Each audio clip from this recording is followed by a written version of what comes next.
வணக்கம், எல்லாம் எப்படி இருக்கீங்க? இருங்க ஒரு பொசிஷனில் போய் உட்காந்துக்கிறேன். ஓகே. நம்ம சின்ன வயசில் சின்ன சின்ன விஷயத்துக்கெல்லாம் பார்த்து பொறாமப்பட்டிருப்போம். ஞாபகம் இருக்கா? ஸ்கூல் படிக்கும்போது பக்கத்தில் இருக்கிறவன் ஃப்ரெண்டாக இருந்தாலும் புதுசாக ஒரு ஜாமெட்ரி பாக்ஸ் வாங்கிட்டு வந்திருப்பான். அதை பார்த்தா நம்மளுக்கு அப்படி ஒரு பொறாமையாக இருக்கும்.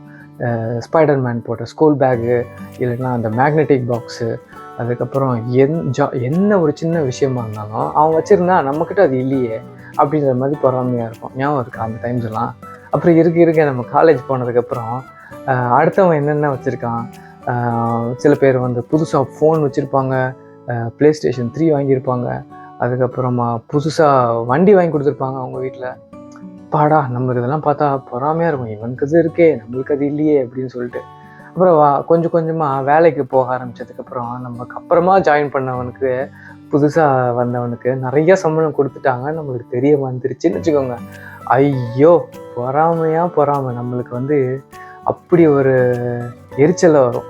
அடுத்தவங்கக்கிட்ட இருக்குது, நம்மக்கிட்ட அது இல்லை அப்படின்ற ஒரு எரிச்சலில் அப்படியே நம்ம இப்போ என்ன ஆயிடுச்சு, உலகத்தில் ஏதோ ஒரு மூலையில் ஆஸ்திரேலியாவில் இருக்க ஒருத்தன் கங்காரு கூட உட்காந்து ஃபோன் பேசிக்கிட்டு இருக்கான். அதாவது ஃபோனை வச்சு அது கூட விளையாடிட்டு இருக்கான், இதை தொட்டு பேசிகிட்டு இருக்கான். இதை பார்த்து எனக்கு பொறாமை வருது. இது சம்மந்தமே இல்லையே, எனக்கும் அதுக்கும் என்ன சம்மந்தம்? ஆனாலும் அது என் இன்ஸ்டாகிராமில் வருது.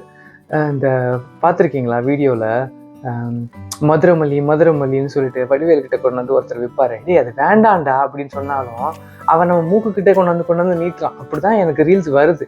நம்ம இதை பார்த்து பொறாம தானே பட முடியும் இல்லை?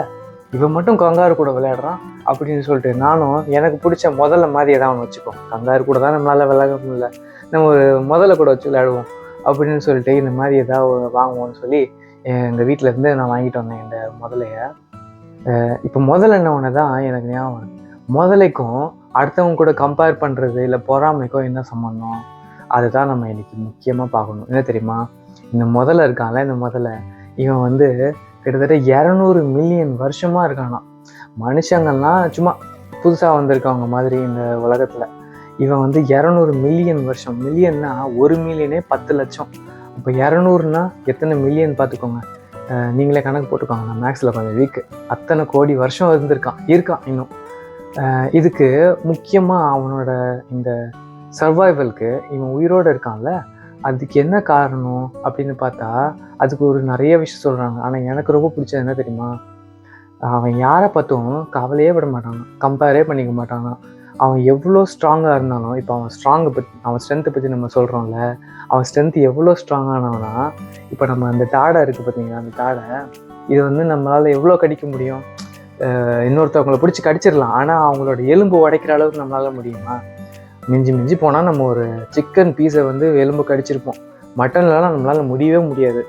ஆனால் இவன் இருக்கான்ல, இந்த முதல்ல இவன் வந்து இப்படி சக் அப்படின்னு சொல்லிட்டு ஒரு முறுக்கோ மிச்சரை உடைக்கிற மாதிரி நம்ம மனுஷங்க எலும்பு இல்லை, வளர்ந்த இன்னொரு சிங்கத்தோட எலும்பு கூட இதால் உடைக்க முடியுமா?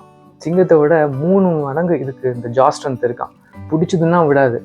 இவ்வளோ இவ்வளோ ஸ்ட்ரென்த்தாக இருக்கிறாங்க. என்ன பண்ணுவானா, அடுத்தவங்ககிட்ட கம்பேரே பண்ணிக்க மாட்டாங்க. இவன் எப்படி எந்த அளவுக்கு ஸ்ட்ராங்குன்னா, அந்த விஷயத்தில் டைனோசர் இருந்ததுல, அவன்லாம் இவனுக்கு அப்புறம் வந்தவன் தான். டைனோசர்லேருந்து அது அழிஞ்சு போய் அதுக்கப்புறமே நிறைய அனிமல்ஸ் எல்லாம் அழிஞ்சு போச்சு. ஆனால் இவன் அதுக்கும் முன்னாடி தோன்றி இன்னும் இருக்கான். இவன் வந்து டைனோசர் கூட கம்பேர் பண்ணியிருக்கலாம். நீ மட்டும் அவ்வளோ பெரிய உருவமாக வளர்ந்துட்ட, என்னால் முடியல. இல்லை நீ மட்டும் தரை மேலே நடக்கிற, நான் மட்டும் எந்த நேரமும் தண்ணிக்குள்ளே இருக்கேன், எப்போயாவது தான் தரைக்கு வந்து போகிறேன். இல்லை என்ன வேணால் நினச்சிருக்கலாம்ல. இவன் அந்த மாதிரிலாம் நினைக்கவே இல்லை. இவன் தான் உண்டு. முதல்ல ஆற்றுக்குள்ளே இருப்பான், கடல் முதல்ல கடலுக்குள்ளே இருப்பான். சாப்பாடு கிடைச்சா சாப்பிடுவான், கிடைக்கலன்னா மாத கணக்கில் இவனால சாப்பிடாமல் இருக்க முடியுமா?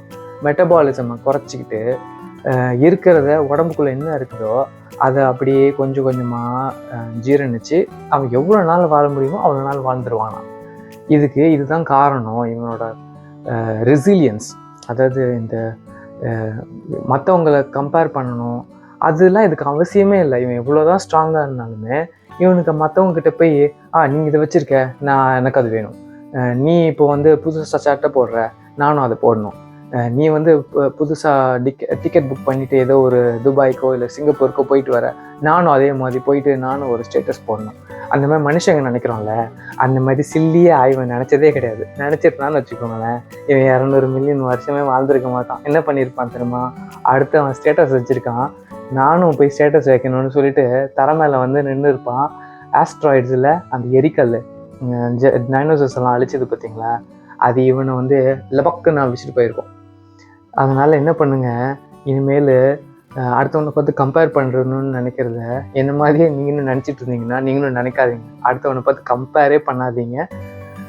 எவனோ எப்படியோ இருந்துட்டு போகிறான், அவனுக்கு இன்னைக்கு வருதா, நம்ம முதல்ல மாதிரியே இவங்களுக்கு சாப்பாடு இன்னைக்கு வருது, எனக்கு சாப்பாடு நாளைக்கு வரும், வரலன்னா நாளன்னைக்கு வரும் அப்படின்னு சொல்லிட்டு உங்கள் நேரம் இப்போ வரல, அவன் நேரம் இப்போ வந்திருக்கு, எனக்கும் ஒரு நேரம் வரும் அப்படின்னு ஸ்ட்ராங்காக நம்பிட்டு முதல்ல மாதிரியே நீங்களும் உங்களோட ஜோன்லேயே இருங்க. அது ஆற்றுக்குள்ளே இருந்த மாதிரியே நீங்களும் உங்கள் ஜோன்லேயே இருங்க.